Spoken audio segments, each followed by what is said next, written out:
we are going without any kind of AV support today, so I'm going to, if it seems like I'm yelling, please don't take it personal. I'm just trying to make sure everyone can hear me. Thank you all for coming to our annual meeting today. Really is wonderful to see all of you here. My name is Mike Hurd. I'm president of the board of the Lawrence History Center. And we couldn't have asked for a better day to celebrate begin the celebration of our 40th year here in the city. So again, welcome. We are very excited that all of you are here. We have a abbreviated meeting portion of today because the most important thing I think that we're going to do today is really talk about the city and the people who are here and really put it all in context and perspective. Before we actually call the official meeting to order, I just wanted to say a few words about, over the past 40 years, the Lawrence History Center, with your help, has established itself as an invaluable part of this community and invaluable to the people of this great city as well. We come together today to share in the common mission to collect, preserve, share, and animate Lawrence's history. And the reasons to continue this important work are as evident today as ever. The fortitude of Lawrenceans, both old and new, has been challenged recently, but as always, that challenge has been met unwaveringly.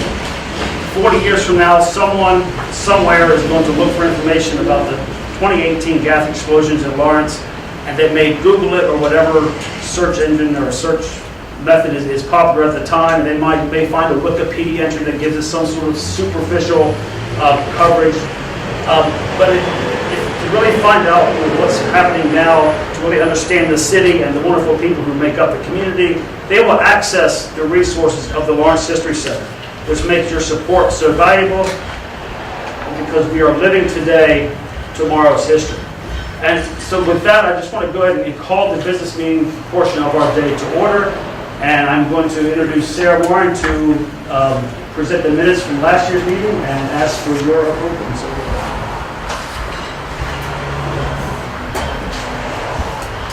Hi everyone.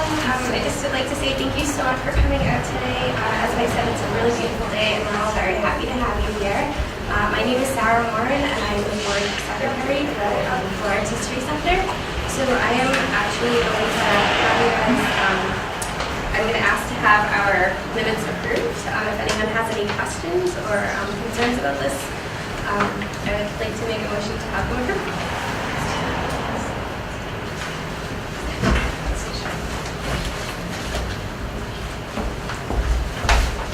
So moved.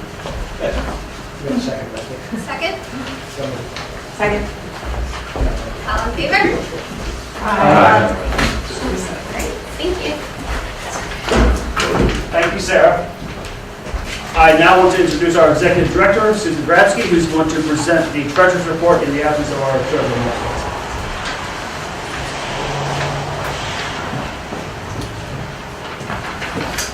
Good morning, everyone.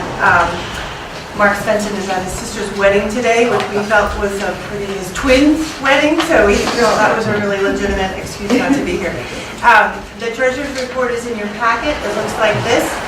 Every year we have an annual review conducted by our accountant, and so far, for the last decade or more, 40 years, we've come through that review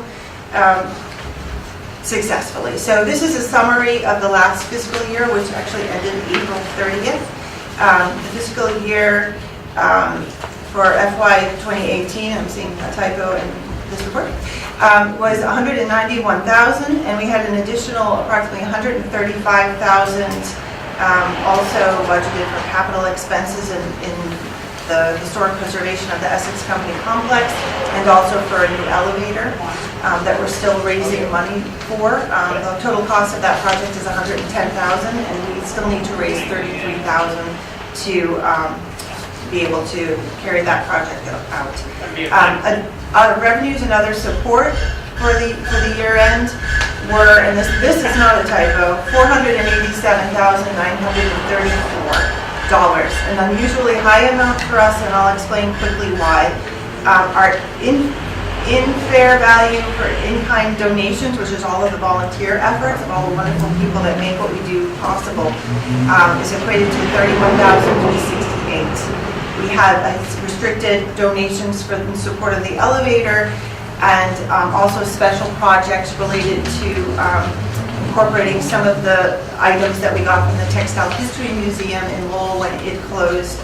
And then the big number is a bequest that we received from a gentleman named Clifford S. Ridley.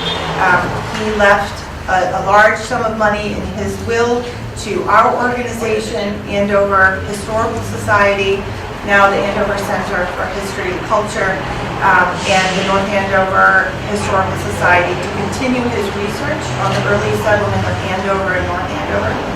And North Andover took a portion of the bequest money to continue that research. There's now a website with a link there's a website that we've linked to from our website that represents that research that North Andover did, sort of in tandem with Andover and Lawrence. But all told, when that research was completed, the money was split evenly among 3 organizations, and that amounted to $174,904.01. Really amazing for us. We have an investment strategy and policy that we just approved by the board, and we'll start growing that money to further sustain our organization for another 40 plus years. So we're very grateful for that. But very grateful. And so the charts below just show the breakdown of contributed support, earned and other revenue. Earned revenue comes through memberships, research services, our museum shop, event ticket sales, and so forth, and the expense ratio of the percentage of administration versus where the money actually goes. Are there any questions? Hearing none, I'd like a motion to accept the treasurer's report. So moved. A second? Second. Okay, thank you.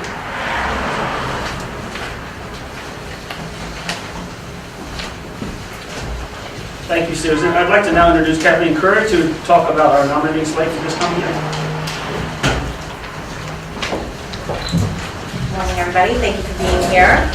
As usual, our slate is full of fabulous people that we are so blessed to have as part of our organization. So we're going to run through it, and I will be asking for approval. We'll start with the highlighted colors, our blue and green. Those are our new term or new board members that we are excited to have this year. Mark Svensson has agreed to be our treasurer. It's a math teacher, so I think we'll be okay. Again, he's not here, so his first term will start now. Whipper has agreed to continue for a 4th term. Oh, there he is. Thank you. We're excited to have you. I don't think he actually had a choice. Mark Cutler is agreed to, he'll be on a 2nd term. I don't see him. He's on his way. He's on his way. He's on sabbatical from Phillips. Who knows what he's doing now? Ellen, thank you, Ellen, for continuing to be a board member. She stepped down from treasurer, but she just couldn't leave us, so that's a great thing. We have 2 amazing board members that are currently new. The first is Lance 80. Has anybody gone to the Loft and Ladle down the street years and years ago? So him and his family ran that for about 33 years. So he's a true Lawrencian. He knows the area. He currently is in finance. He has worked in various banking institutions. He's from Haverhill. He's a dad of 3 children, which is why he's not here, because he's on the soccer field. So he's going to be a great addition to our team, so we're excited to have him here. And Millie is here. He is our other exciting new addition. I'll tell you a little bit about him, and then we can talk if you'd like to. Millie is Lawrence's first homelessness initiatives coordinator, part of the Mayor's Health Task, and he works for the Mayor's Office in the Office of Community Development. With a focus on health disparities of the chronically homeless and its correlation to community health as a whole, he coordinates services and initiatives that lessen service gaps and identifies systematic barriers that perpetuate homelessness. Did I say that right? Yeah. Would you like to add anything? It's a pleasure to be here, honored to be considered for this, and I look forward to it. Thank you so much for being here. And then People that are still here, not new or doing anything more exciting, is myself, Kathleen, who's Vice President, also cleaner extraordinaire of the carpenter shop. Mike Hearn, our President, this is his first term, officially, right? Sarah Moore, our Secretary. Bob Forant is here. Thank you for being here. Mary Guerrero, thank you for being, there you are. Karen Herman, there you are. Yadira is not here, but we are excited to work with her again, and James Sutton is here also. So, thank you very much. All right, so I'd like to, at this point, call for approval of our 2018-19 board slate. If there's no questions or anybody else wants to jump on the board. Okay, we're getting this now. Call for approval? Yeah. Second? Second. All in favor? Aye. Thank you so much.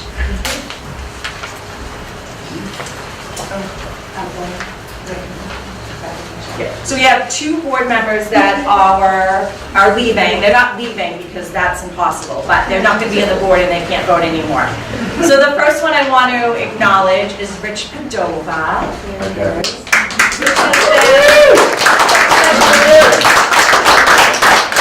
Such a valuable asset. We're still going to use him for all his historical knowledge and support. But thank you so much for being a part of our board. And we will miss you at our meetings. So this is for you. I maxed out at 12 years. You did. You only need 2 years off, and then you're going to come back on. Okay, that's right. 1 year. Okay, good. Oh, just 1 year. You might get the call. And many of you know Pam Yameen has been our president for many, many years. And she transitioned last year to the role of past president, immediate past president. She's officially not on our board. She's not obligated to come to meetings anymore. She probably will show up every once in a while and for sure be a continued supporter of our organization. So Pam, in recognition of that, the board has donated $100 for a scholarship for the American Lebanese Association in your name. So thank you again.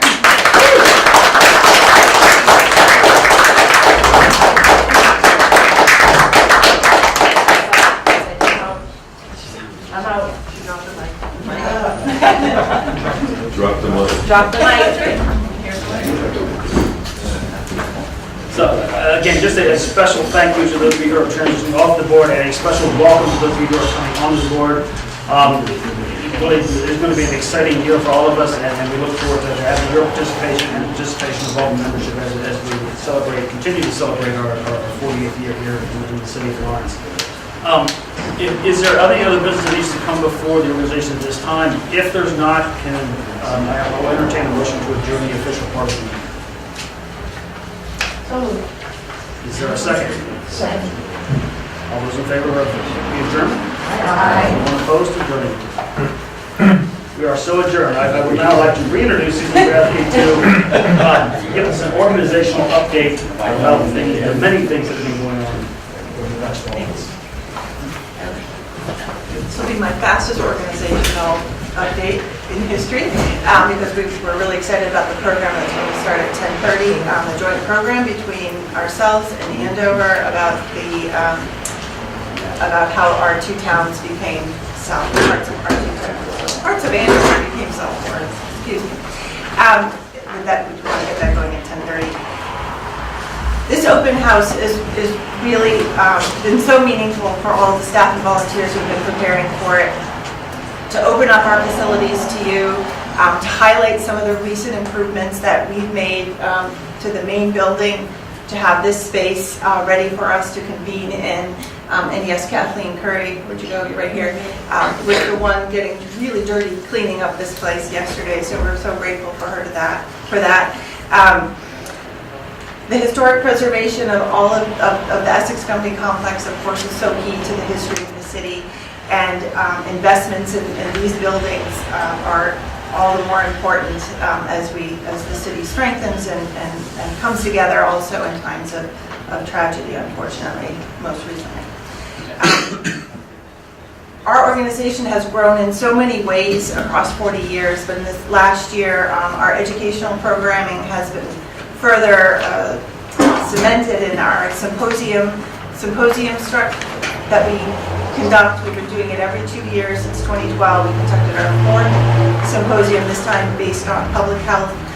In April, it was commemorating the influenza pandemic of 1918. We had over 170 people on a Saturday convening, listening to each other, hearing panels about history, but also current events. Nili was one of our presenters, in tandem with a medical doctor from Greater Lawrence Public Health, talking about homelessness and issues that people are facing in the city. One small example of what was presented that day. Our summer program is now in its 4th year. Mary Guerrero, our board member, is the director of that program. It was our largest year yet. We served about 50 students and writing leaders. We have generally 5 writing leaders, which are young people.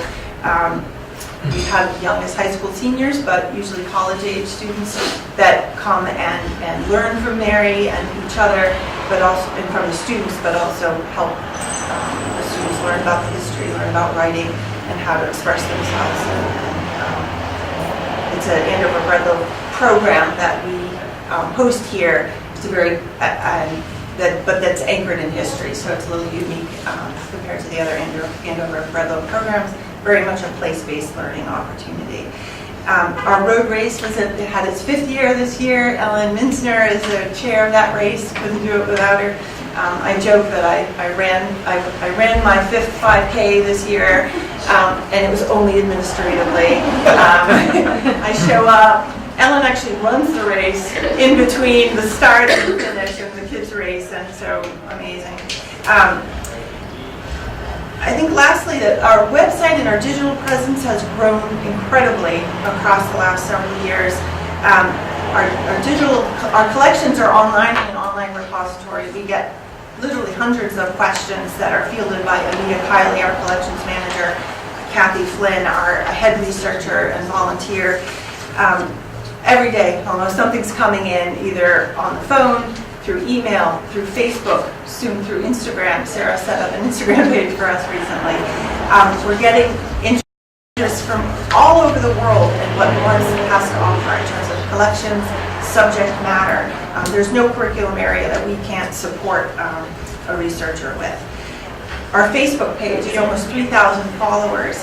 A couple weeks ago, we got a visit from Richard Kappelson, who's the owner of Caps, the clothing store.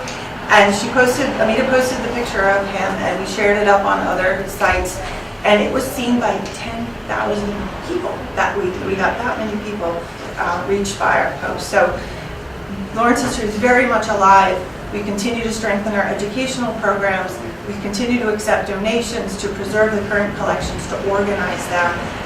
You'll see as you walk around new metal shelving. The whole main building has proper shelving now. We got rid of the wood shelving because of the unfortunate closing of the American Textile History Museum in Lawrence.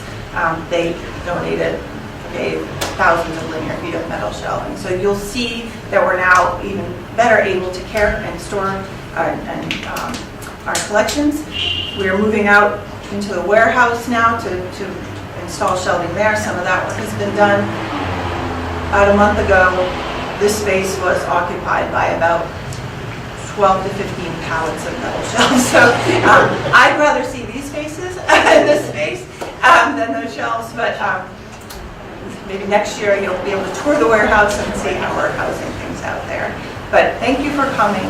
It's a joy to work here and be part of everyone's life. There's nothing stronger than this community in good times and bad, and I really do feel honored to be part of it. So thank you so much.